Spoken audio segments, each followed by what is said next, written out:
Everybody, well, I'm doing this one from inside the United Lounge at Heathrow Airport. I'm sorry I didn't get back to you guys as I promised I would. As you can probably tell, I'm a bit crook. I haven't been feeling too good, but man, what have we got to wrap up? 2 races, the Superstock race, second Superstock race on Friday went really well.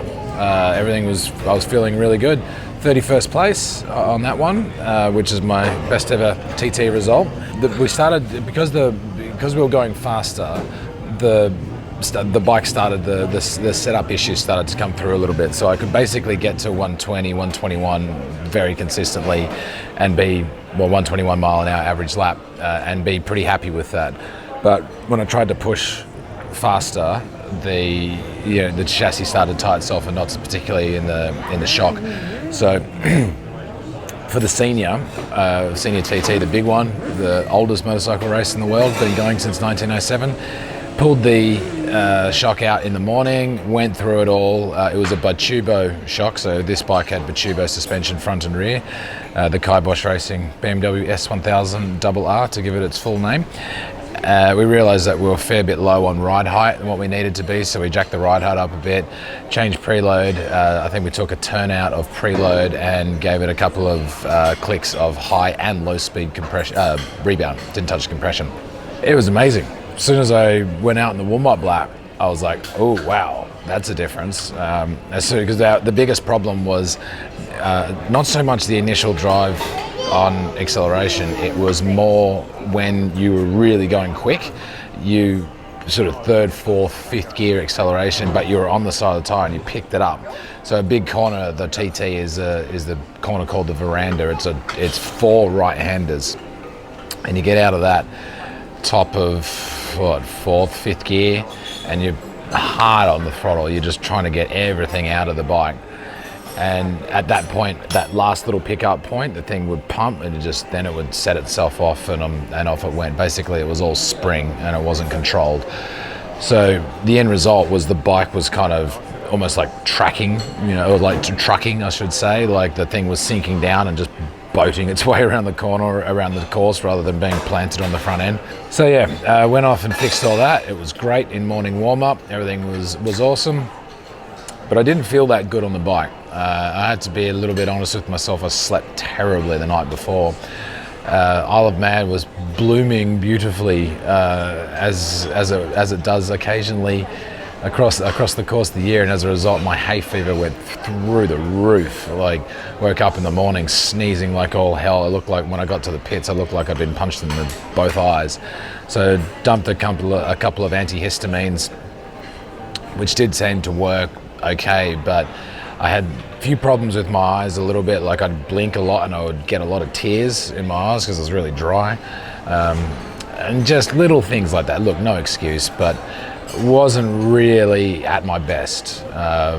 Even though the night before I did go to bed early, didn't sleep well, couldn't turn the brain off a little bit. It was like, all right, senior TT, it's the big one, let's do it. And I refused to take any sleeping pills, because if I did, I knew I was going to be groggy the next day, and I thought, well, lack of sleep versus groggy from sleeping pills it's probably better to have the lack of sleep.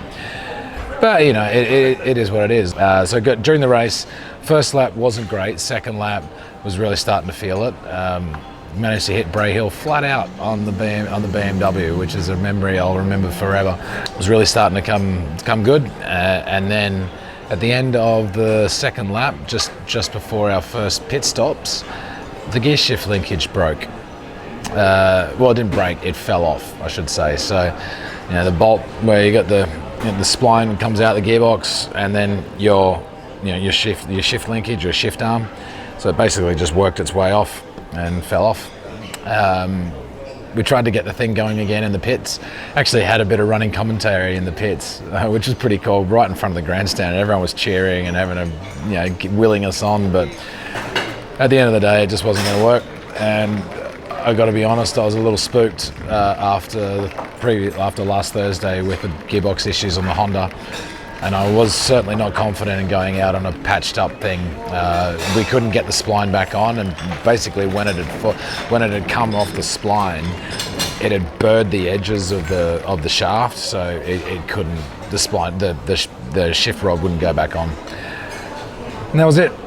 That was the end of TT 2023. It was a disappointing way to end it, but you know, got to take the positives. At least it didn't fall off on a fast corner when I really needed the engine brake. Thank God for that. You got to take the positives with that place. After Raul's crash, in which unfortunately he's not going back to his family and his friends and all that, you really have to take the small wins. You know, I was very lucky to get away with that incident on the Thursday. You know, again, lucky to get away with this one, but what an experience. I mean, I'm not even close to processing all this stuff now. I've got a lot of writing to do when I get back to America to pump out a really high quality story, because I could write 10,000 words of just waffle on this. Been a hell of an experience. Like I'm a little bit emotional, honestly. Like I'm a little bit sort of like blown away by the love that I've had from everybody, especially at the Isle of Man. These incredible people that help me and do all these things and have made this last couple of years a possibility. Anyway, must thank everyone involved that's done this. Cycle News, Sean Finley, Kit Palmer, Jesse Ziegler, all the guys that run that amazing magazine that I'm very privileged to be a part of. Metzler, thank you so much to Metzler Pirelli USA for all your love and support over the years. Incredibly appreciated. These guys, Alpine Stars, Heath, Gabriele, everybody involved in Alpine Stars, thank you guys. So many comments on the suit this year, as was last year. I know I was never going to win the thing, but I wanted to look bloody good trying, so thank you guys for sorting me out with everything. Arrow helmets. Arrows, I've never worn anything else at the TT and probably never will wear anything else at the TT. Very pleased to have Arrow helmets on my head. Iconic motorbikes, those guys really stepped up this year. If anyone wants to get into motorcycle collecting, or you've got a particular motorcycle that you want to buy, call Adam and Nabi at Iconic. Those guys will sort you out. You know, world leaders in bespoke and classic and collectible motorcycles now. Strider bikes as well. I'm a huge advocate for Strider bikes. I've had 2 of them for my little boy. I wouldn't choose anything else, and I'm not just saying that. Like one of the greatest moments of my life is when I gave my 1-year-old son his first Strider bike, and that look in his little face, I'll never forget it. It's the most heartwarming memory. So yeah, you want to create some memories with your kids, go and get yourself a Strider bike. That'll teach them how to ride without training wheels, because stuff training wheels, you don't need them. Moto Geo as well. Jamie Robinson at Moto Geo, mate, fantastic guy who pumps out incredible content that really gets you excited about motorcycles.